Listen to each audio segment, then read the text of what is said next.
Olá, estamos iniciando mais um Repensar e hoje nós queremos refletir com você sobre a importância de evangelizarmos as crianças, essa nova geração que está chegando para efetivamente transformar o nosso mundo num mundo melhor. E para nós conversarmos a respeito dessa atividade que acontece em muitos centros espíritas, ou na maioria dos centros espíritas, nós estamos aqui recebendo a dirigente da Divisão de Cultura Espírita do Centro Espírita Nosso Lar, Casas André Luiz, Estela Pavanelli, que vai nos contar um pouquinho sobre essa atividade, como ela acontece no Centro Espírita Nosso Lar. Bom, Estela, seja muito bem-vinda, né? Nós somos parceiras de instituição, mas seja muito bem-vinda ao nosso programa, né? Obrigada, Marizilda. Bom, Estela, vamos falar dessa atividade, que é uma atividade importante, né? Nós estamos falando de transformação do nosso planeta e essa geração que está chegando tem uma grande responsabilidade, eu tenho a possibilidade, eles trazem uma bagagem importante. Então, vamos falar um pouco dessa importância mesmo, né? Qual que é a importância dessa evangelização para a nossa sociedade, para as pessoas que estamos aqui vivendo nesse planeta, né?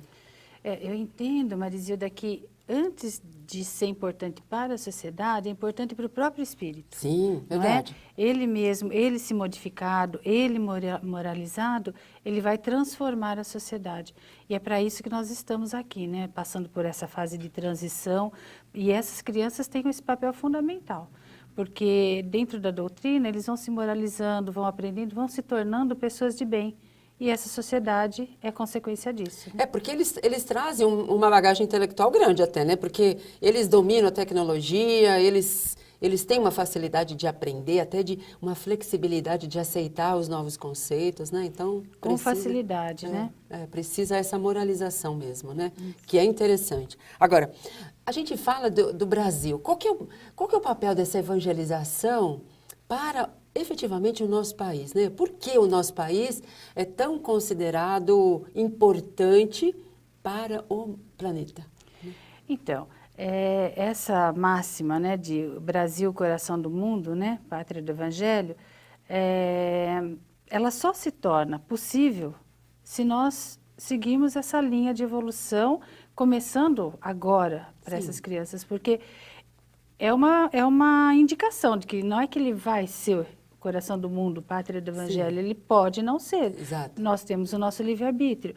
Então, essa educação, essa evangelização para as crianças, ela tem uma indicação muito grande que o Brasil pode chegar nessa situação de acolhimento, acolher os outros povos, abraçar os outros povos. Nós temos essa facilidade, nós estamos abertos muito mais do que a maioria dos países, não é isso? Nós temos essa facilidade do abraçamento, nós precisamos agora moral, né? A moralização disso tudo, desses espíritos, para que possa ter um fundamento, que esse abraçamento não seja só festivo, mas que ele seja efetivo. Exato, é muito bom, né? Uma relação boa essa.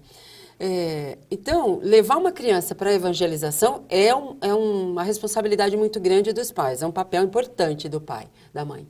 Eu entendo o seguinte, se a família tem uma determinada religião, enquanto crianças, eles precisam levar essas crianças, porque você não pode perguntar para uma criança de 2, 3 anos se ela quer ir nesta ou naquela. Sim. A minha religião é esta, eu levo ela comigo. Certo. Né? Até o momento que ela tiver maturidade, idade e tiver um discernimento diferente dos pais. Mas até então, eu acho que é assim, leva junto. E que bom que as casas espíritas agora têm esses espaços para as crianças. Enquanto o pai fica numa reunião pública ou assistindo uma palestra, as crianças estão com as evangelizadoras. É interessante que ela não entende que ela está aprendendo uma doutrina, mas ela está recebendo valores importantes, é isso? Conceitos, não é? Ela tá aprendendo que ela não pode brigar com o amiguinho, ela está aprendendo que ela precisa cuidar do que é dela, o que não é dela não é dela, né? Saber diferenciar, ajudar, compartilhar. Então, ela não sabe literalmente que ela está aprendendo uma doutrina espírita, ela está aprendendo conceitos morais. Sim, como ela aprende lá na escolinha que ela vai, como ela aprende em casa com os pais, efetivamente é um aprendizado importante e que não choca e nem traumatiza, né? E não impõe, né? Isso, não impõe.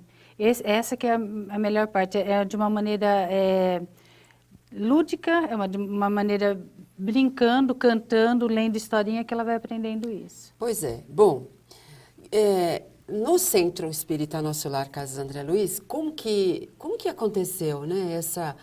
Quando que eles viram, quando não a data, mas como eles perceberam a necessidade de se criar essa atividade na casa, né? E como que é essa administração, né?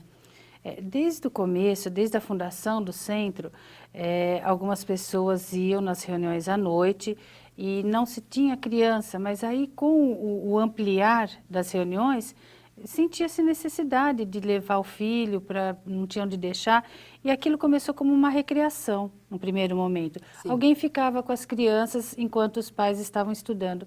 E aí, com o decorrer do tempo, foi ampliando, mais gente chegando ao centro, daí conseguimos mais voluntários para poder efetivar essa evangelização como uma atividade, Sim. que até então era uma recreação. Né?